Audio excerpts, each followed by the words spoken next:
Last year, my company did $1.1 million in revenue. This year, we're on pace to do $2 million in revenue. However, knowing what I know now, I may have not scaled my business to seven figures. In this video, I'm going to share with you 8 things I wish I knew before going to $1 million in revenue. Number one, if you want to make $200,000 a year, go get a good job and get after it. When I started the company, I just wanted to make 6 figures. The problem is that I created a job that I could never get away from. There was no time off. There was limited money available, and I had to invest in marketing, taxes, insurance, all these things that it wasn't truly $100,000 that I was even making. I was talking with a buddy of mine and he was thinking about starting a business. And I'm like, okay, well, how much are you currently making? He told me right now he's doing sales and he's making around $120,000, $130,000 after all of his commission. And I said, man, if you're going to start a business, you don't want to just start a business to make $100,000 or $200,000 because you're not going to actually be making $200,000.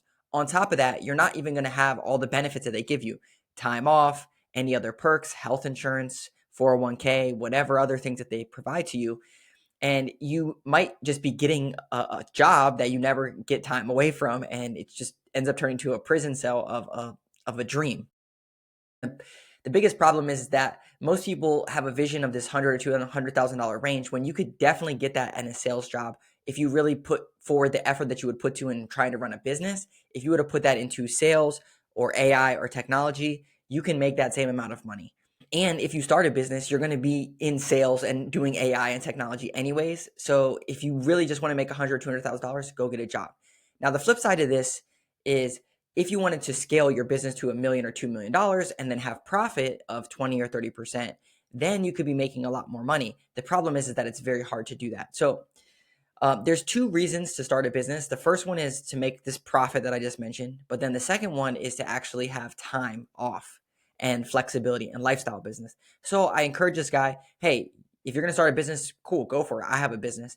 And for me, myself, I wish that I knew going into this that my goal is not to make $100,000. My goal is to either make $100,000 and have it passive lifestyle type of business that other people are doing things, or go to $1 million, $2, $3 million plus and have profit and have a real business. The second thing that I wish I knew is that it's actually more profitable to stay small. When I was doing about $600,000 in revenue, our profit margins were great because I was still in the seat of doing all of the things. I would do a little bit of this, a little bit of that. I didn't have all these people that I had to pay that were really full-time jobs, but I was doing 10% of this, 10% of that, 20% of that. And so all the money that should be going to all these other people was going to me as profit. And as I scaled the business, then I had to be paying people full time to do all of this work, and my profit margins shrunk. What was 40% profit was down to 20% profit. And this is very common as you continue to grow your business. I wish that I would have known that, okay, this profit just doesn't maintain as you grow because now you have to bring on full-time people to do different things. The third thing that I wish I knew was that as you grow, you actually have to change who you are if you want to grow. There's a good saying that once you hit $1 million in revenue, the hustler has to die and the leader has to be born. And there's a couple pillar pieces inside of this growth trajectory. And Dan Martell has outlined this pretty well in his book, Buy Back Your Time. But at $300,000 in revenue, you have to start learning how to delegate to people to do work. For me, it was around 200,000 where I had to start delegating. I brought on a virtual assistant. I brought on another consultant, and I started having to figure out, okay, how am I going to be delegating, get what's out of my brain into processes. The next one is at $1 million, you have to start learning how to work through people. And for me, that helped me go from 600,000 to $1 million in revenue, was bringing on these people, cutting down my profit margin, but then starting to work through people to get things done. What I mean by this is that I would hire great people and then explain what my vision is and help them execute, but allow them to execute on their own.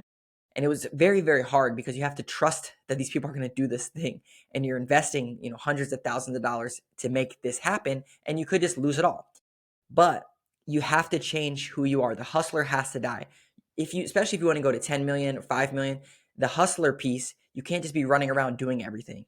You have to work through people to help them scale your business. This leads me directly to number 4, which is you have to set a vision that's so big that your team can fit inside of it. What I mean by this is that, just like I mentioned when I just want to make $100,000, no one that I would go to and explain what my vision is would want to join this team because there's nothing in it for them. There's no vision for them to be making $100,000 or $200,000. So I had to expand my vision that was big enough for my team members' goals to fit inside of it. And the big piece to this was that all the people in our company are on performance pay. What that means is that if they perform, if we get more clients, everyone makes more money. If we lose clients, we all lose money. And they get to participate in the upside, where the downside, they are capped with their downside. So, they might have like a base pay and then some bonuses or performance pay on top of that. However, when you set this vision as the owner, they have to see me executing to be able to make this vision a reality. They don't want to feel like I'm just selling them some type of a dream and then, oh, no, it's all a lie. I have to make it so that the vision is coming to life, and I'm laying the foundation to do this. Some of the ways that I do this is by over communicating the vision. Anything that I'm working on, I have to think about, okay, how is this going to affect my team, and how is it going to help them reach their goals, which is ultimately going to help me fill my vision. I wish that I knew this initially because my vision wasn't big enough. Even $1 million business, you might have, 6, 7, 8 great people, but that's not big enough for a large vision of people making a bunch of money. So I've had to expand my vision over time of what does this actually look like? How big can we get? And how big can I think is really what it comes down to. Number 5, this is more personal. And this is what happens when you start thinking about these big visions. And the problem is that I started to become less present with my family. And I wish that I knew and I was more cognizant of this growth, but I'd never really heard about this thing. I thought, okay, I'm at dinner, I'm out to dinner with my wife. The presence piece is easy to think I'm present, but in your mind you're not present. I remember I was out to dinner with my wife, and we're talking and stuff, but she could just tell that my mind was wandering, or the wheels were turning, and I'm thinking about stuff. And he's like, what are you thinking about? And for me, that was a very big moment, because I'm like, I'm present. I'm putting in the time to be here, but I'm not present mentally. So I went through a whole detox. I actually, about 2 years ago, I had this whole fire Phil mantra, which was like, I need those 10% things that I was doing all over the place. I needed to get them off my plate, and I need to give them to other people for them to be focusing on that they like to do. So here's some of the things I did. At 5 p.m., I have an alarm that goes off on my phone for All Star Dad. This reminds me that, hey, you just went so hard for your team. You set the vision, you helped execute. Now you need to go hard for your family, your wife, your daughter, and make sure that you show up for them just like you show up at work every single day. The other thing I did was at 6 p.m., all my notifications go off. So my phone goes on do not disturb until 7 a.m. Again, this allows me to not have any distractions. If I get a call from a client or a call from a team member or something like that, it will go straight to voicemail. It helps protect my mind, so that way I'm present in those pivotal hours. It's only 2 or 3 hours that I have with my family. The other thing I did was Dan Martell's book again, Buy Back Your Time. He mentions this replacement ladder of hiring a admin assistant or executive assistant to help you manage your emails, to help you manage your calls and your calendar. Another thing to take off the plate, because I fell into this trap. Like in emails, you can just go, you get emails all the time saying top of mind, top of mind. And you get into a trap of managing your email inbox, and it can be very cumbersome to do.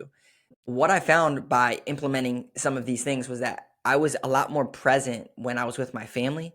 And even further, on the weekends, I would put my phone on do not disturb. And I actually started turning my phone off on Saturdays, which is just so liberating, because I can be extremely present because I have nothing else going on or swirling in my brain. So I would encourage you, if you're trying to scale your business or you are scaling, think about ways that you can be more present, not just with time, but with your mental, in with your family. These are some things that have helped me. The sixth thing that I wish I knew was that you have to watch your money. Now, I'm a money guy. If you ever watch things on my channel, I started a blog about personal finance. I was featured in Forbes and CNBC and all this stuff. I was big on budgeting. I still am. I live a debt-free life in totality. But I lost vision of the money about a year ago. And what happened was, we invoice in QuickBooks.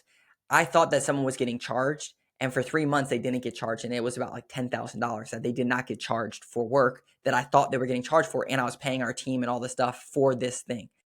And what I realized was that, again, I am the problem. I need to find a bookkeeper to make sure that all of the things that we have, all the sales receipts, invoices, get paid. And if they don't get paid, someone needs to be held accountable, and we need to have a process for this. It can't just be all on me. So again, I had to get rid of myself and hire someone. But a lot of people, they are doing all of this stuff and they don't have their mind on their money. They're not watching the money. And when you watch the money, you get a feel for the flow. So we use this thing called Profit First by Mike McCallowicz, and it gives you buckets and percentages to operate your business on, which gives you permission to know, okay, 10% over here, 20% over here. and it's been transformational for my business. And I would highly recommend, if you struggle with this as well, read the book Profit First and set up what he talks about, and make sure that you're always watching your money. And if you are scaling, hire a bookkeeper or someone to help you make sure that you have your money in line. Number 7 was a huge one. You have to let go and let the business fail. Up until about 4 years ago, I was never really off. I would go to vacations with my family and I'd be up at 7 a.m. on the computer before everyone wakes up, making sure everything's good. I would be in my email all day. I would get some calls that I have to take, and I was constantly on. And it wasn't just that I was wanting the business not to fail. It was that I had built this business so that it was on me. Everything was on me. And I've talked about that several times now with things that I wish I knew. Um, but just pulling myself out of these things that other people can do is very important. But letting the business fail has been a huge thing, because it's like a baby, it's your livelihood, literally. And if it fails, then so does your livelihood, and you have to, go back to square one or figure things out. So it's very close to the heart when you try to let this fail. But what's been very, very beneficial for me is that I'll take a day off and I'll say, hey, I'm not available today. Do not call me. My emails, my admin is helping me with my emails. Everything should be running. Anything that falls through the cracks ends up saying, well, Phil would know what to do, or Phil usually does this. That day, it goes into a Google Doc. When I come back the next day, then we fix whatever the issue is. And there's a good book, Mike McCallis, again, he has a good book called Clockwork, which he has this framework that basically you take time off on those pivotal days, when you run payroll, when you do invoicing, when you do whatever those main things are in your business, that hopefully you have a system for this. But if you don't, you need to make sure that it's not broken, because you're going to get pulled in on all these things.